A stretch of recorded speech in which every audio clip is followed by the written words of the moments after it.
Who's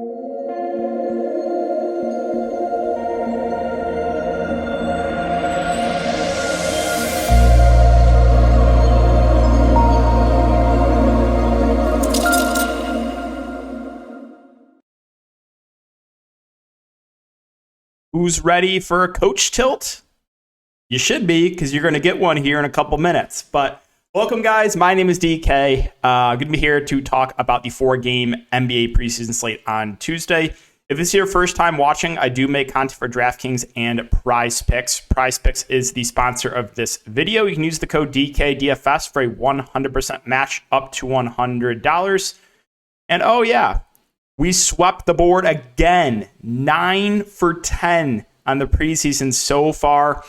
Gave out 5 plays, all 5 hit, $1,000 win there for me, and then another 300, 600, and 900. So about a $2,000 day for me over on PrizePicks. Again, I do offer a PrizePicks package on Patreon. And it's also included in the gold membership if you want DFS and PrizePicks. So make sure to check that out. Again, if you are looking for that more in-depth content for DFS as well, I do have other packages on Patreon linked down below. But yeah, phenomenal day over there on PrizePicks.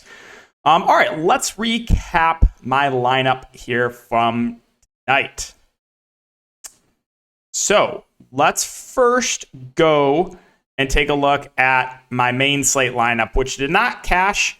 And there's a few mistakes I made, and I made a last-second swap that cost me the big money. So I originally had Furkan Korkmaz in my small forward spot, and then I had Josh Giddey here. And Josh Giddey was a guy that I talked about a lot in the Patreon live stream, how I really liked him because if the minutes were there, he basically had the team to himself, right? If you looked at the makeup of that roster, there's not a lot of star power. So that was the reason I loved Giddey, and I pivoted off at last second because I wanted Bones Highland, and I bought into Mike Malone saying the second unit's going to play a lot. Plays Bones like 12 minutes.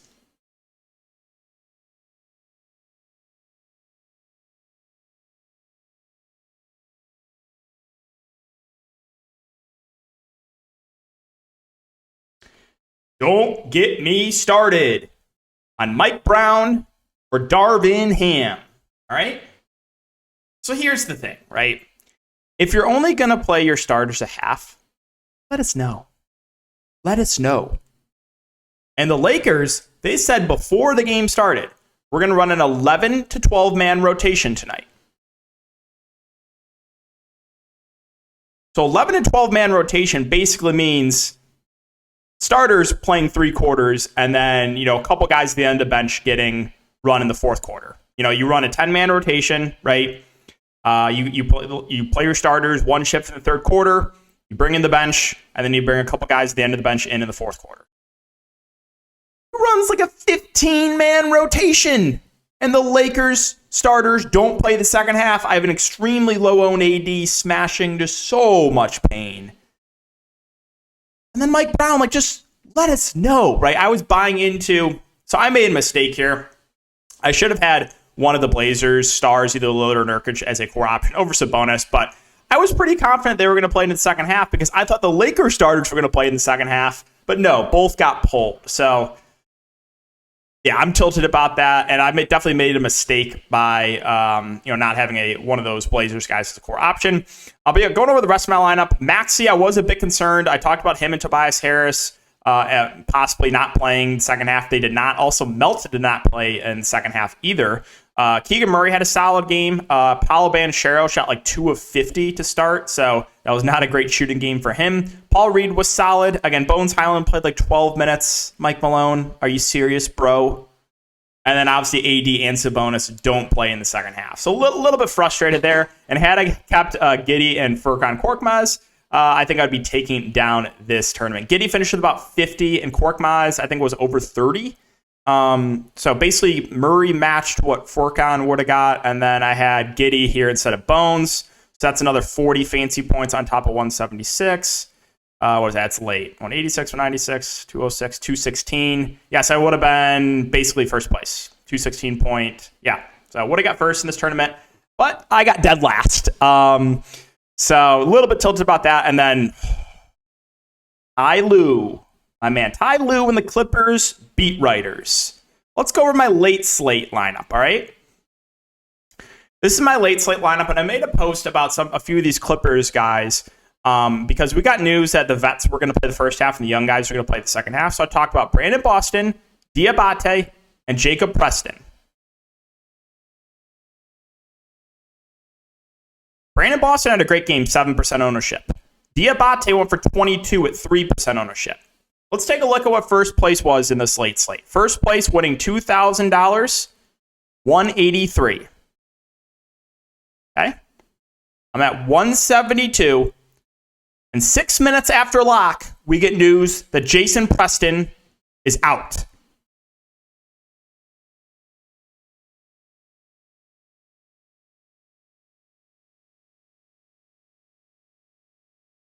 Preston plays here, I take down the late slate, win like $3,000.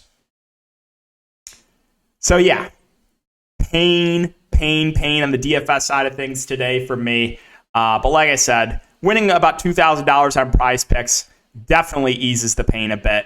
But yeah, so that's the recap of everything for the NBA preseason slate today. Let's talk about this 4-game slate. And let's start it off with Detroit. So, looking at the Pistons last year in their first preseason game, they did play their starters a good amount. You saw a relatively tight rotation too. 1, 2, 3, 4, 5, 6, 7, 8, 9, 10. Yeah, 12 guys. That's pretty tight for a preseason first game in a rotation. So if we're going to see 25, mid-20s minutes from a lot of the main guys, then these Detroit Pistons are going to look pretty good. So taking a look at the price points, I think Cade Cunningham at 7K is a pretty good option, right? He's a guy that can stuff the stat sheet. I think he looks pretty good. Saddiq Bey's fine. Bojan Bogdanovic fine. But Bojan a little bit more of a veteran. I don't see the need to play him a ton. But yeah, the two wings are both fine for me. Where I have some interest, though, are some of these cheaper options. So a guy like Jaden Ivey is only 4.8K. If we see 20-plus minutes from him, definitely intriguing. Jalen Duren, if he's going to be in the rotation, I like him a good amount. Good point per minute guy. Taking a look at the depth chart, they do have him pretty far back though, so we'll see. But I would think they want to give, Duren a lot of run, and they have Bagley listed ahead of Isaiah Stewart. We'll see. I'm pretty sure Isaiah Stewart starts the 5. Let's just see what is the. Okay, he's been playing power forward and center. Yeah, I think he'll start the 5. We'll keep an eye on it with him and Marvin Bagley. Let's see, what else? Killian Hayes at 5'6" is fine. Don't love it. And then probably it. Again, whoever starts the 5, I like. Cade, Ivy, Duren if he's going to be in the rotation, but I'm not convinced he is going to crack this rotation. All right, the New York Knicks. So, and also Detroit, I was trying to look. I guess you need to pay for this, but Pistons to utilize practice approach for preseason opener, treating Tuesday's preseason game against the Knicks as if it was a practice. So I was trying to read what it says, but it wouldn't let me because you need to subscribe to this. So let me know what you guys think this means. Do you think this means that they're going to play everyone on the roster? If that's the case, then I want to full fade the Pistons, right? So let me know what you guys think. And if anyone has memberships to DetroitNews.com, let me know in that article. But yeah, so talking about the New York Knicks, the good thing about Tom Thibodeau, he will run his starters into the ground in the preseason. So the first preseason game last year, you saw starters play 25 to 30 minutes. You saw 30 minutes for Randall, 25 for Barrett, 27 for Fournier. Very, very tight rotation. You love to see it. It's very rare in the NBA preseason that coaches will do that. So I think Randall and Barrett are two of the best plays in the slate. I'm expecting at least 25 minutes from both, unless we hear otherwise. Again, Thibodeau has always played his starters good minutes. And Jalen Brunson, too. So the main 3 guys, Randall, Barrett, Brunson, Mitchell Robinson I like, too. I basically like all the starters. Fournier, projected to be the starting shooting guard. The favorite to start a shooting guard. You have, Rose and Quickly are relatively high usage guys off the bench. Hartenstein, if he gets the backup 5 run, I think is fine. So I like a lot from the Knicks. Basically, the main 4, Randall, Barrett, Brunson, Robinson, but definitely still have some interest a little bit in Fournier. He's scoring independent, but should get good run. Rose Quickly off the bench, maybe a little bit interested in a guy like Hartenstein. Toppin's fine too. But yeah, a lot to like for me on the Knicks side. Moving on to Minnesota and Miami. So Minnesota starters last game, or the first preseason game last year, they really spread it out. The only guy you saw a lot of run for was Anthony Edwards, but all like the vets played like 15-ish minutes, and they played like almost everyone on the roster. So not great. Karl Anthony Towns too was hospitalized.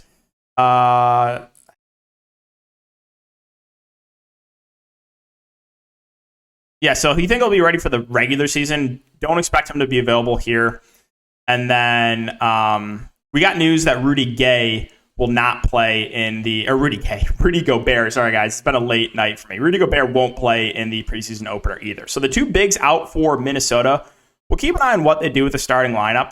Now taking a look at the bigs, so with Towns and Gobert out, they still have some bigs they can use. I would think that Naz Reid picks up the start.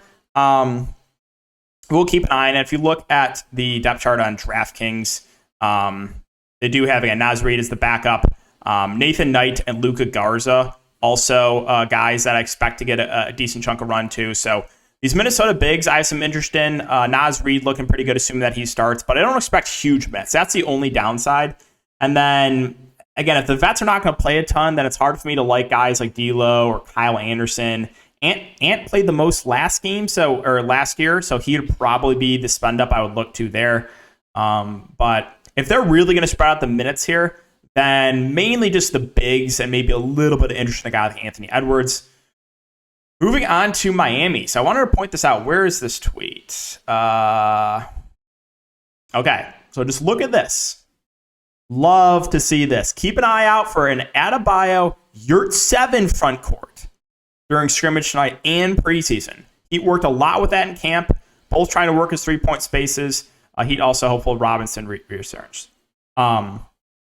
So that is definitely a positive for my boy, Yurt-7. But looking at the minutes in the first preseason game last year, you saw not a ton for the vets, right? 13 for Tucker, 15 for Bam, 15 for Lowry. A couple of younger guys got more run, 26 for Hero, 22 for Duncan, 22 for Strus, 21 for Gabe Vincent. But yeah, a lot of the vets didn't play as much. So, guys like Bam and Adebayo, Jimmy Butler, not as excited about, unless we hear otherwise, they're going to play more. Tyler Hero would probably be the spend up, but I would like the best just because I think he plays the most. He also just signed that big contract. So yeah, Hero is a guy that I like a good amount. Why is Udonis Haslem $6,000? I mean, I talk about dust all the time. This guy's about to be put in like a retirement home, and he's still on the team. I mean, and he's $6K on DraftKings?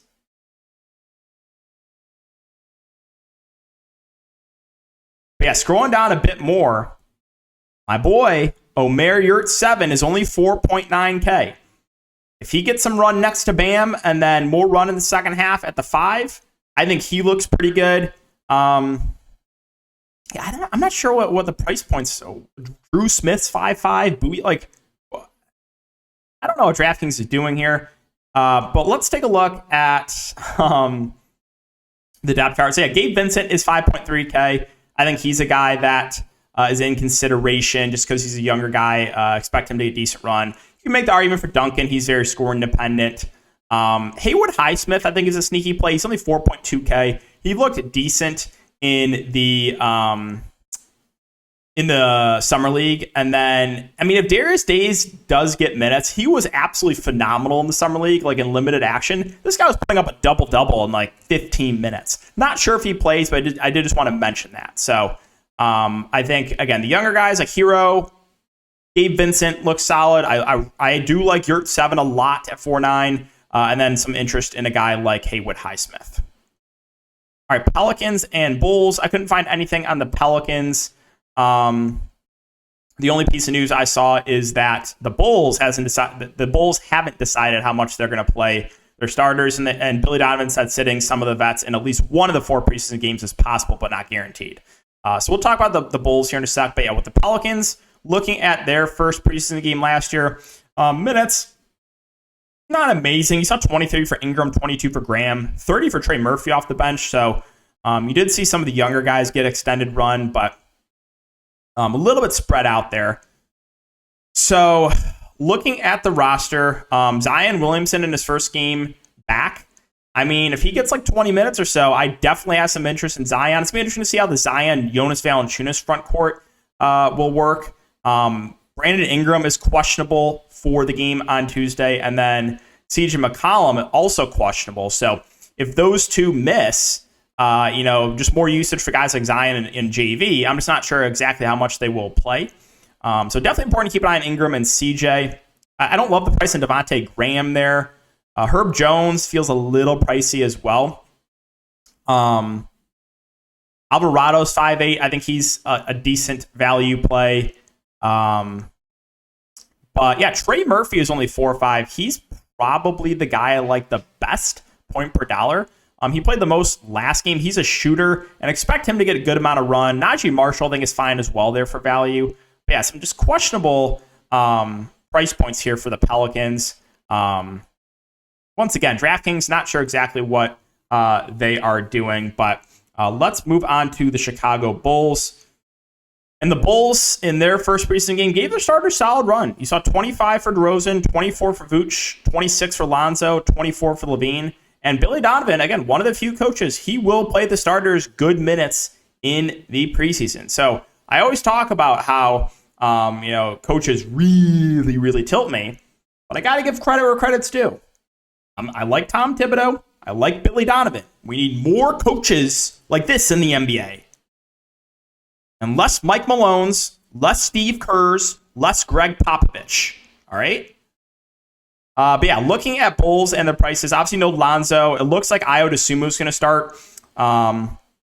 He was in the projected starting lineup. Ayo, Levine, Vooch, Pat Williams, and DeRozan. So, I mean, I like the Bulls' main guys, right? If we're going to get like mid-20s minutes from the Bulls starters, I think they all look good. DeRozan, Vooch, Levine, I think all look pretty good.